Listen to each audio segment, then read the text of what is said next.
रामचंद्र भगवान की जय। राम भक्त हनुमान की जय।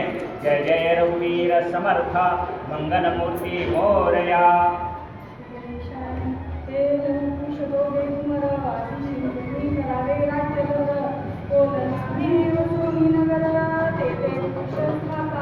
असो या ठिकाणी प्रोग्राम चंद्र असणारे आता जाण्याची तयारी वर कसं घेऊ प्रस्थान आहे प्रोग्राम चंद्राचं आणि म्हणून शत्रुघ्न लांब राहिलेला आहे.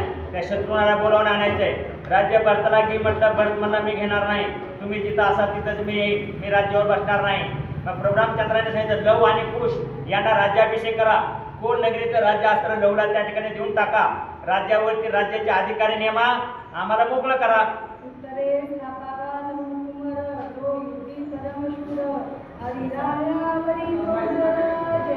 उत्तरेकडे लहूचं या ठिकाणी राज्य स्थापन करा.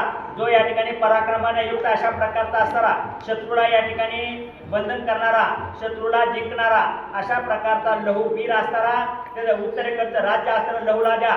लहूला या ठिकाणी राज्यावरती बसवा अशी आज्ञा असणारे प्रोग्राम चंद्र आता सगळ्या प्रधानाला देऊ लागले.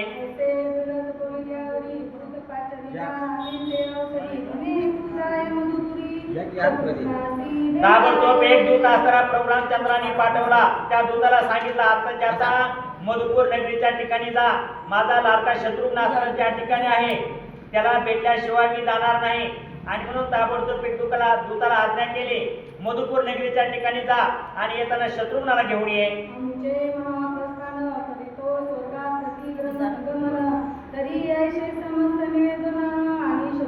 त्या दूताला प्रोग्राम चंद्राने सांगितलं आत्ताच्या आता मधुपूर नगरीच्या ठिकाणी जा.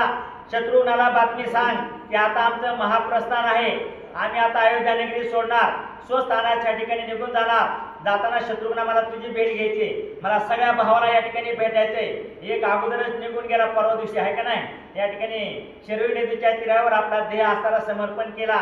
लक्ष्मणाने सांगितलं प्रोग्राम चंद्रा माझ्यामुळे तुम्हाला व्यथा होत असतील तर या ठिकाणी व्यथा करून घेऊ नका, माझं चुकलंय, देह दंडासारखा मी या ठिकाणी पात्र झालो आहे. आणि म्हणून शरयू तीराच्या ठिकाणी समाधी लावली. लक्ष्मण हा शेषाचा अवतार आहे. लक्ष्मण गेल्यानंतर प्रोग्राम चंद्राला कर्मणा मग आपण 2-4 वेळामध्ये पाहिलं लक्ष्मणा काय चुकलं, मला सोडून गेला, आता मी सुद्धा तुला सोडून राहणार नाही, मी सुद्धा अयोध्येतून जाणार. आणि म्हणून माझ्या शत्रुघ्नाला सुद्धा जाऊन सांग की या ठिकाणी प्रोग्राम चंद्राचं महाप्रस्थान आहे, तुझी आठवण काढली. आणि म्हणून दूत असताना मधुपूर नगरीच्या ठिकाणी निघाला.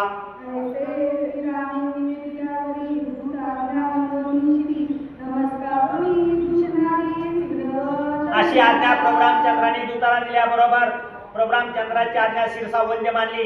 त्या दूताने या ठिकाणी प्रोग्राम चंद्राला नमस्कार केला आणि प्रोग्राम चंद्राची आज्ञा या ठिकाणी स्वीकारून मधुपूर नगरीच्या ठिकाणी शत्रुघ्नाला बोलावण्यासाठी तो दूत निघाला.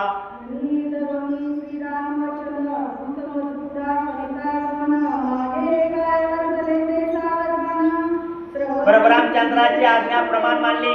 तो दूत असताना या ठिकाणी मधुपूर नगरीच्या ठिकाणी शत्रुघ्नाला आणण्यासाठी गेला. तो दूत असताना मधुपूर नगरीच्या ठिकाणी गेल्यानंतर माग काय घडलं.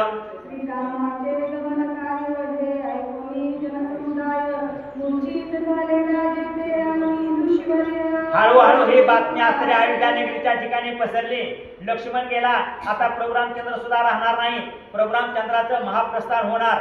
ही ज्यावेळेस बातमी असणारी सगळ्या अयोध्या नगरीच्या ठिकाणी पसरली, प्रोग्राम चंद्र आपल्याला सोडून जाणार हे दुःख असणारे त्या ठिकाणी अनावर झालं. सगळी प्रजा असणारे, सगळे अयोध्येचे जनवासी असणारे आणि ताबडतोब त्या राजमहालाच्या ठिकाणी जमायला सुरुवात झाली.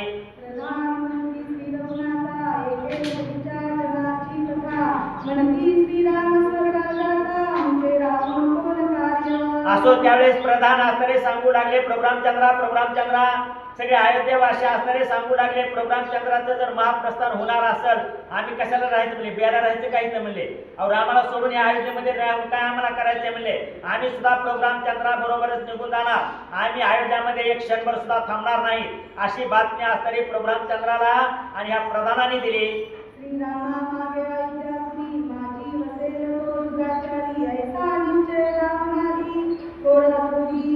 असो त्यावेळेस प्रधान असणारे सांगू लागले प्रोग्राम चंद्रा तुमची बातमी असणारी वाऱ्यासारखी पसरली.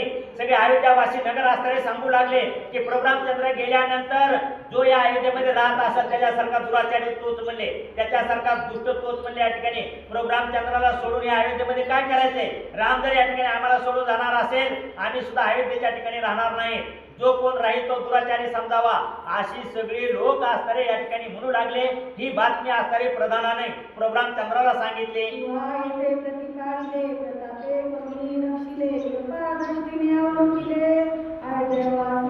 प्रभू रामचंद्राला सगळी जनता असणारी त्या ठिकाणी म्हणू लागली, प्रभू रामचंद्रा या ठिकाणी पोटच्या पोरासारखं आमच्यावरती प्रेम केलं, पितृवत अशा प्रकारचं या ठिकाणी प्रजा सांभाळीस, या ठिकाणी आमचं सगळ्याचं संरक्षण केलं, सुख असणारं समाधान असणारं या ठिकाणी मला प्राप्त झालं, कुठल्याच प्रकारचं दुःख असणारं तू राज्यावर बसल्यानंतर जनतेला झालं नाही, अशा प्रकारचा आमचा प्रतिपाळ केला। आणि आता राम आम्हाला तुम्ही सोडून जाणार का, अशी सगळी जनता असणारी प्रभू रामचंद्रा तुम्हाला म्हणू लागली। ही बातमी असणारी प्रधानाने प्रभू रामचंद्रांना सांगितले।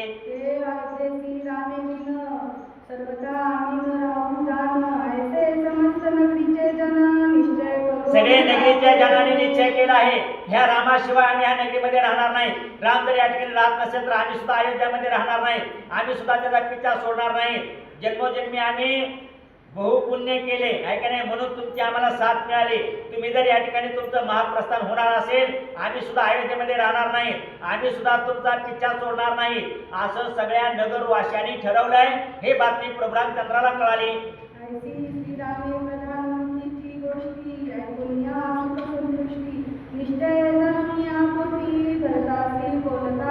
असो अशा प्रकारे ज्यावेळेस प्रधानाने ही बातमी असणारी प्रभू रामचंद्राला सांगितली, प्रभू रामचंद्राला आनंद वाटला।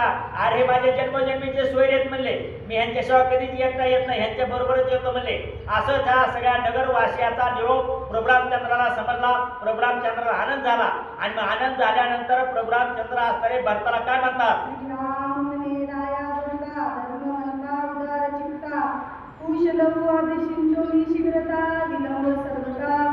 प्रभू रामचंद्र भरताला सांगू लागले, भरता भरता चांगल्या गोष्टीला आता उशीर करू नकोस म्हणले, चांगल्या गोष्टीला उशीर झालेला उपयोग चांगला नसतं। आताच्या आता काय कर, लव आणि कुश असणार आहे, ह्यांना राज्यावरती बसव, ह्यांना राज्याभिषेक कर म्हणले, कुठल्याच प्रकारचा विलंब करू नकोस, अशी भरताला आज्ञा आमच्या प्रभू रामचंद्राने केली।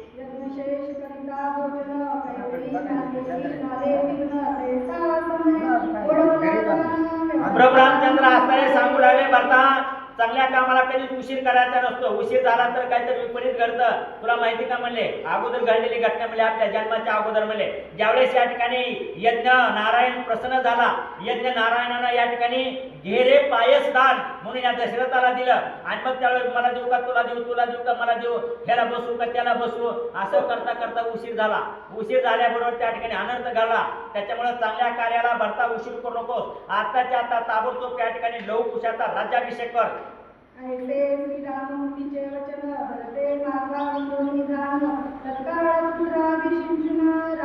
एवढा प्रभू रामचंद्राची आज्ञा असणारी शिरसावंत भरतानी मानली। भरत हा प्रभू रामचंद्राचा निजभक्त होता, ताबडतोब नमस्कार केला आणि लव कुशाला राज्याभिषेक करण्याची तयारी आणि भरतानं सुरू केली।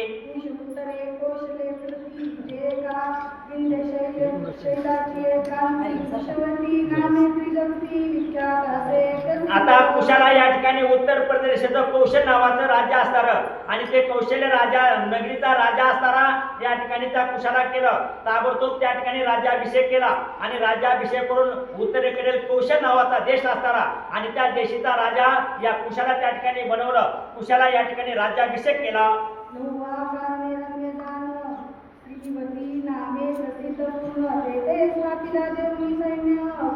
त्याच्यानंतर लहू बाळाचा राज्याभिषेक या ठिकाणी श्रीवती नाव अशा प्रकारचं नगर होतं, अशा प्रकारचं राज्य होतं। श्रीवतीचं राज्य असताना त्या ठिकाणी लहू बाळाला दिलं, लहूचा त्या ठिकाणी राज्याभिषेक केला आणि राज्याभिषेक करून आणि त्या ठिकाणचा चक्रवर्ती राजा या श्रीवती नगराचा या लहूला त्या ठिकाणी केलं।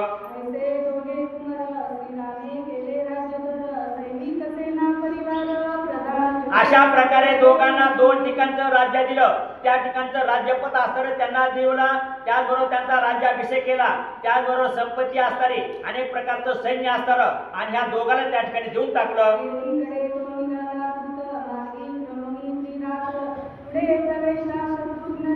आता इकडं हा दूत असणारा शत्रुघ्नाकडे गेला. इतक्यामध्ये पाठीमागे लवाचा आणि कुशाचा राज्याभिषेक केला. दोघाला 2 राज्य असणारे त्या ठिकाणी देऊन टाकले. हा दूत असणारा प्रभू रामचंद्राची आज्ञा घेऊन गेला. 3 दिवस त्याला त्या ठिकाणी मुक्काम केला आणि 3 दिवसानंतर मधुपूर नगरीच्या ठिकाणी आणि शत्रुघ्नाला भेटण्यासाठी गेलेला दूत पोहोचलेला आहे.